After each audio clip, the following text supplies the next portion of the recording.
This video was made possible with the help of Game Toppers. Upgrade your gaming experience with a Game Topper. Hello chaps and chapettes, welcome to this video where I'm not pointlessly going to box open a box which is already open. This is Skyrim the adventure game. In this video I'm going to do a kind of almost equally pointless babbling and rambling about my first impressions playing Skyrim the adventure game. And I'll tell you why I think it is a board game that every Arkham Horror fan who has a slight inkling for Skyrim should invest in.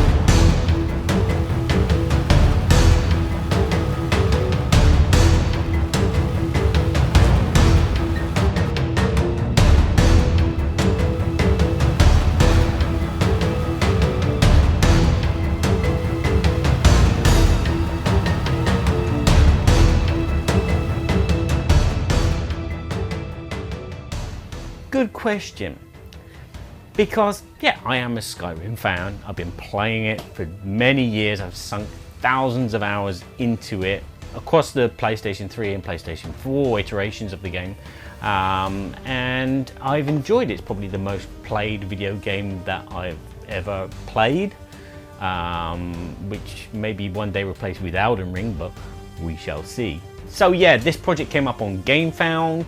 I looked at it and I was not impressed with its artwork and the design of everything. The gameplay looked a bit dull and so a lot of things were put off by the videos because they didn't reinforce it and say that this was a good game. They kind of just didn't have that oomph. And as the campaign on GameFound went on, my daughter was playing Skyrim at the time. She's a big fan of Skyrim. She loves playing Skyrim. She's actually a big fan of Elden Ring as well, but that's another story. Yeah, she was playing a lot of Skyrim. And the more I thought about it, the more I thought, well, this version of Skyrim looks like Defenders of the Realm. And Defenders of the Realm is a game that my daughter and I love to play together, and we've never won, and we really enjoy it. And Defenders of the Realm is a game like Pandemic. It is Pandemic, but with this fantasy theme and there's quests. And I kind of watched the videos and thought, wow, this is less about the threats moving around the board and more about the quests. Whereas in Defenders of the Realm, it's more about the threats moving around the board and less about the quests. Whereas this was the other way around. So it's more about the quests and there were some threats moving around the board. And I thought, yeah, well, that looks different. You know what? I will back it, but then this will be another game that my daughter and I can play together. And so far in the nearly 2 weeks that I've had this game, she keeps finding excuses not to play. So yeah, there you go. I backed the game because I thought this would be something that my daughter and I would play together. And I backed only the base game, not all the expansions and everything, because as I said, I wasn't too convinced that this was going to be a great game. Easily more than 6 hours worth of gameplay that I've had with this game. Probably about a couple of hours, 2.5 hours when I first got the game. My friend Guillaume was here and we were playing, and the game kind of flowed pretty fluidly because there was always someone on hand to read the rule book while another person was taking their turn, and then they could check the rule that they would, you know, making sure that they did what they did was justified and correct. And so the game played pretty fluidly until someone mixed in the wrong event cards when we moved from chapter 1 to chapter 2. Yes, idiot here. Yes, because all the event cards are campaign numbered. So campaign 1, chapter 1, campaign 1, chapter 2. But what did I do? I mixed in the wrong campaign card. So I mixed in campaign 2, chapter 1 instead of vice versa. So that brought our game to an end after the 2 hours plus of playing. Since then, I've been playing solo. Now, I've played the entire first campaign all the way through, and so that's a good 4, maybe possibly 5 hours, because I had to check the rulebook. The rulebook was on hand all the time. And I have started the second campaign, and I think that I'm at a level where I can play without the rulebook, because I think I've got everything done. I think. There are probably some rules that I have played wrong, because again, I've been checking on BGG and there's some rules questions coming up there, and I go, oh yeah, I know the answer to this, and I scroll down and someone else says this and points out that in the rulebook, and it's like, okay, maybe not. Let's talk about the rules. So the game comes with 2 rulebooks. Now I'm talking the base game only here, so just a refresher, base game only talking. You could say 3 books, because this thin book here is your tutorial and your adventure. So when you're doing your campaigns, this is your campaign setup. It tells you what cards to put in, what skills to take, what level you start at. And then the other side is, as I said, the tutorial, which is totally pointless. It just tells you to do this, do that, and stack the deck and pretend you rolled the dice and just adjust the steps. And yeah, I did not find that useful at all. It was kind of, I don't know, it was kind of like, it kind of felt like look, don't touch kind of thing you do with your kids, you know. Oh yeah, look, I'll show you how to play this game, but you can't touch anything and you can't do anything. Yeah, totally pointless.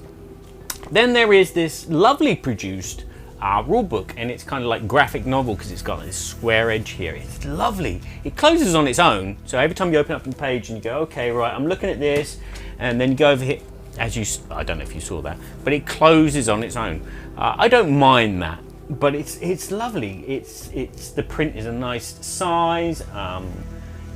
Without my glasses, I can't see it that well, but anyhow, it's nice. It's laid out nicely, not in a very good order, because you start at the beginning, you've got a nice index, and then it tells you the overview of the game, and then there's the components. It doesn't go into too much detail about the components. Then it tells you the setup, and then it tells you what the heroes are. There was something else there. Oh yeah, then there's the setup for the characters, what you do, and then it goes into a reference guide of turns, which is good, and then it goes into a reference guide of combat, and then it goes into starting the game, and different things, and then it goes into events, and then it goes back into combat, and it should be all chunked together. Combat should be chunked together, setup and what you're doing in exposure should be set together. Now, as I read this book, I thought, yeah, this game is easy. Okay, I read the rules and everything made sense. Sat down at the table with Guillaume, everything went out the window. We were in the rulebook all the time, checking this, if we could have this many cards, what does this do, what does that do when you equipped it, and it was a case of keep looking through the rulebook. Now some of it was very easy to find because it was under a subheading of what it should have been. Some of it was more difficult to find because it was like a line of text in another subject.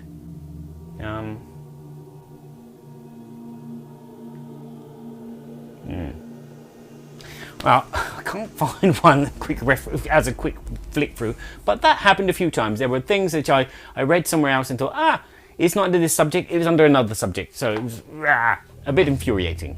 But everything so far has been in the rulebook, which is a good thing. It's a well-written rulebook, but just not really well laid out. And again, it needed some definitions, because there's times when it's like, yeah, a line of text may define the rule as this, but it needs clarification and some kind of backup as well. So it needs not to be just in one section, but in another section as well as a backup. So it's like something which is constantly through your mind, because you know how you play Dominion, and when you set it up and you haven't played it for years, you think, wait a minute, is it 5 cards or 6 cards that you play? How many personal quests are you allowed to have? What is a personal quest, and what is a main quest, and what is a world quest? It's all scattered all in here. How many summons can you do? How many summons can your enemy do? What happens when an enemy summons a creature? These were questions that I constantly had to keep going back to the book for to verify and clarify to myself that that was right. What I was doing was correct. They have this nice glossary of icons on the back, which is fantastic, but they don't have a glossary of terms. What is a game turn? What is an expedition? What is, exploration? And so a nice easy thing to do. They do give you some reference cards, which do help, and then once you've read the rules a couple of times and then you look at the reference card, you instantly know what you can and can't do, and what this does and what that does, which is perfect. And having to reference the rulebook multiple times on and off slows the game down, especially when you're playing solo as well. You need to check things, and every now and again a card would come up, maybe in an event or an item or something. Again, I had a helm which said that I could boost my dexterity by 2, and that was kind of like, well, okay, right, does that mean just the green cube boosts by 2 but my limit is still where it is? And again, something that I had to verify. Summoning was something that I had to verify. I mean, if the enemy creature summoned a creature after another creature after another creature, could he have 7 summoned creatures? And what happened when the summoned creatures deck was depleted? Does that mean he can't summon anymore? Clarification. Again, there was the same thing. I had a quest where it said defeat 4 undead, but I'd killed everything because I was legendary, and there was only 3 undead in the deck. What do? Do you cheat and just say, well, I killed 3 anyway and there's no more undead left in the world, so there you go, game over, I've done that quest, super.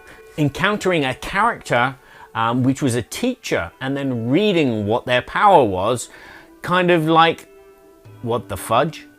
Yeah, a sorcery trainer, okay? Level up, buy a sorcery skill, turn in gold and instead of experience. Is it in that order? Because my first inclination was to think about Skyrim, and yeah, they could train you up, but you always had to pay.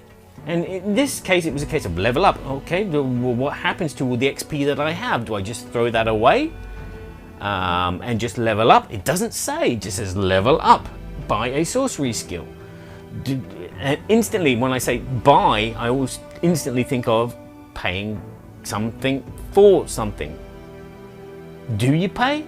Or do you just get the skill because you've leveled up, but then you still got like the 4 XP that you've already collected, and then turn in gold to it kind of blew me away. I got this card and it's like, I need some clarification here.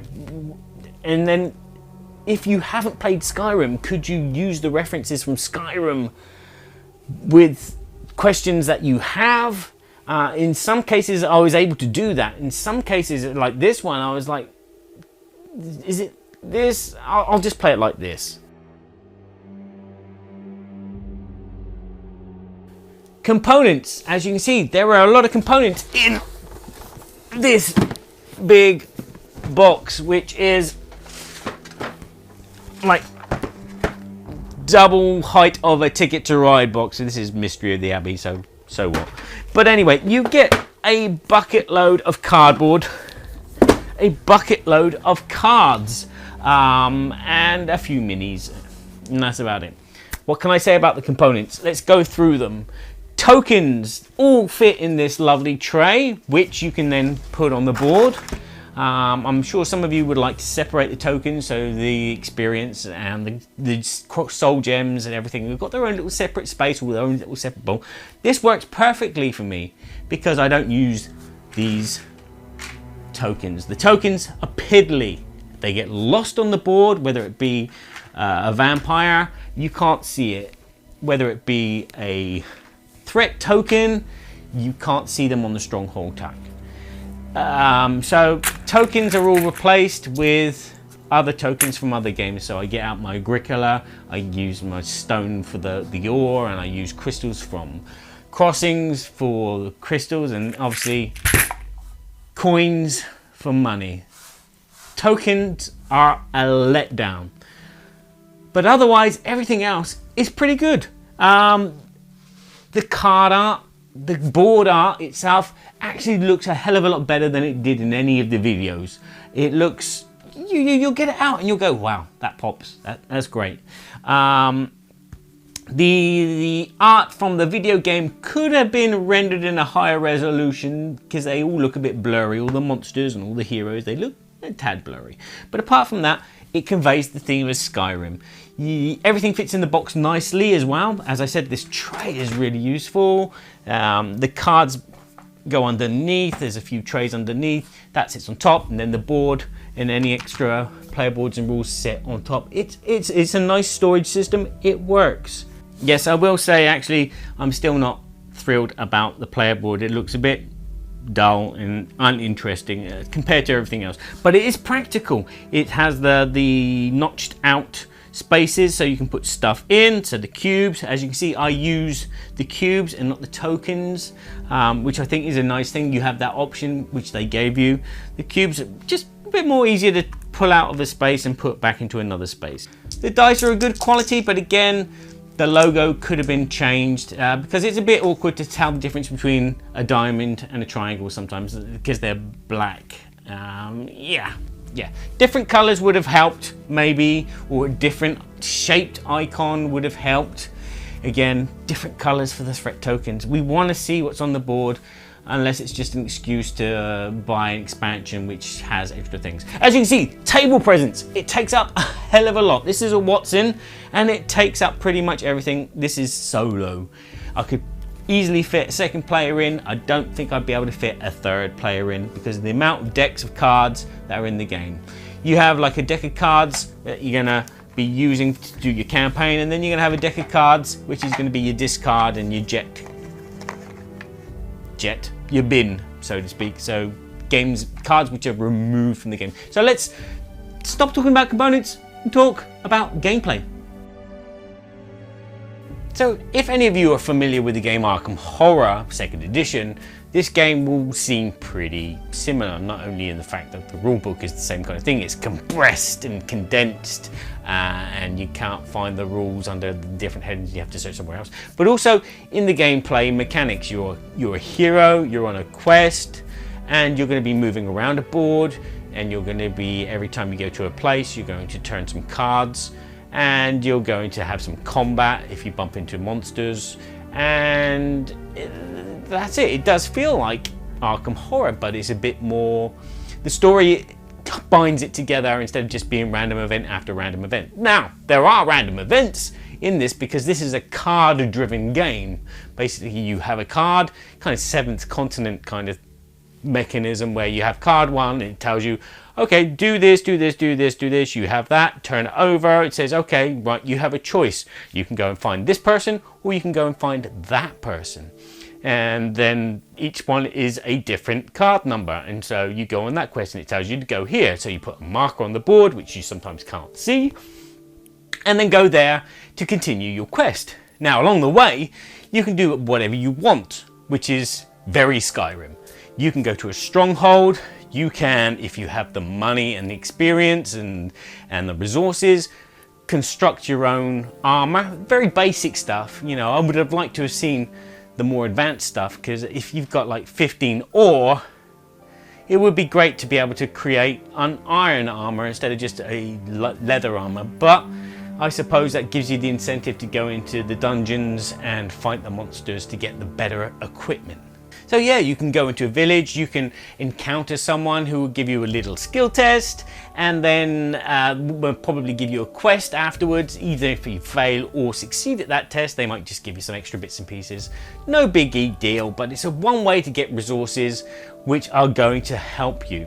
You can also sell stuff in the market, which is a good way to get money, which you can then use to buy things. And again, all of the resources, so the money, the ore, the herbs, and the soul gems, you can use these on certain different tests as a push your luck mechanism for the dice mechanic. Now, this game is, as I said, a card controlled kind of game, but it's a lot of dice rolling and a lot of skill tests. You're going to be doing a skill test for this, skill test for that, and eventually you might get a bit bored of that kind of thing. But it's the story which is binding this together, and if after 2 hours you're going from card to card and you're just skim reading, you're gonna lose interest in the game, and it's just gonna be dice rolling and dice rolling. And that's kind of sometimes how I feel. And I'm, again, playing solo, it's not as interesting as probably playing it with other people and reading aloud your card and then having some friendly banter to try and get into the spirit of Skyrim. But after a while, it just becomes skill test after skill test. In fact, battles, when you're having multiple enemies to lined up and you're fighting, are basically that. Now, they are fun and tense, but it's just roll dice, roll dice, roll dice, roll dice, get the results that you want. The battle system is a good and interesting system. I like it, at the same time I hate it, but it does work for the game. You basically roll a dice for the enemy that you're encountering. You'll have a reference of what attack they're going to do depending on that result, and then you have a choice of what you're going to do. Are you going to do something defensive, are you going to do something aggressive, or are you going to do something magical? And depending on what you do will affect whatever happens. So if you are doing defensive, you basically miss a turn, but you basically don't take any damage apart from you spend a bit of energy doing so. Whereas if you are do something magical, you may take some damage, but in the end, a lot of the times what I was doing was conjuring another creature to help me, which is good, and it felt like I was playing Skyrim, because that's what I do. Sword, conjure, boom, good combination. Then again, a lot of that relies on the dice rolls, and if you have the unfortunate luck of your enemy getting the same powerful attack over and over again, repeatedly, meaning that you can't do anything apart from defend or dodge or parry or whatever, it's going to be frustrating. And in fact, in one situation where I was fighting bosses, every time I went to attack them, they would conjure something. So it's like another creature was put in front of them to act as a shield and to attack me. And so I had to defeat that conjured creature before I could hit them and hopefully finish this. But then they would conjure another one. And so we had this kind of keep going until eventually the deck of monsters ran out. So they could have conjured something else, and because I'd have had to reshuffle, but I thought, no, this is going on too long. Let's end this battle. So from a multiplayer point of view, if it was just one person in a dungeon and the other people outside the dungeon, this could have been quite boring to just watch this player have this really eternal combat go on.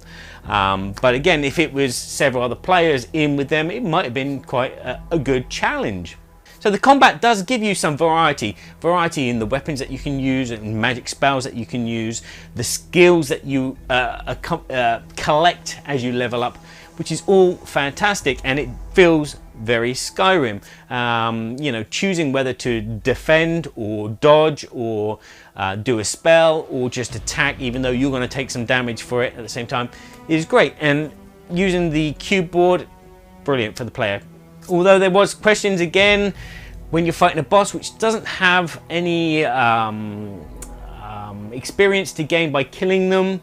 If they conjure a monster which has experience marks on the card, do you click that afterwards or not? So yeah, the game is basically move here, go there, fight something, clear out something, to collect treasure, to collect money, to spend, to use, to do other tests, to do other things, to collect other things, to build up and build up and build up. And it all feels Skyrim-ish. You also have these threat tokens which are coming up on the board. Every time it's a new round, you draw an event card. It will create something happening in the world. Now, it may be a world quest, which means that all players can go and do it. It could be just like a timed event, like bad weather, which means that it takes you longer to walk somewhere, so everyone's movement is -1 on the main board.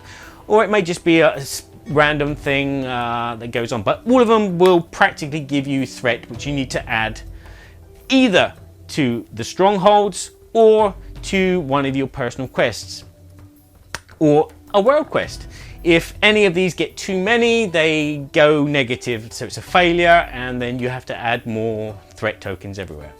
With the strongholds themselves, they stop you from shopping and doing anything there. Afterwards, you need to pay to go into them, and then third and last of all, they become very hostile, and at the end of every round, when you draw an event card in the next round, you have to add an extra threat token somewhere on a stronghold or on one of the quests. So there is that kind of, again, Arkham Horror, the Cthulhu monsters are coming on, because there's going to be monsters spawning on the board as well and moving around, either moving towards the nearest stronghold to put more threat onto the board or moving near to you to fight. So you're going to have these choices. Do I go here and do this quest, or do I go into a dungeon and just collect some XP and hopefully some cool equipment, or do I fight this monster to get rid of it because it's a pain in the ass and it's going to cause carnage later on in the game. It's all things that you need to think about, and as the game goes on, the game becomes a tad harder. Now, I'm not saying it's extremely hard because it has this falling forward mechanic, which means that even if you fail some tests, the game carries on. It's not the end of the world. It's not like Arkham Horror where you lose half of your equipment and half of your money, and it's like you're starting from scratch practically. There is a lot of going on, and once you've got the rules all crunched into your head, this game can be really fun and a real adventure. And as I said, it does feel like Skyrim, mainly because of your character.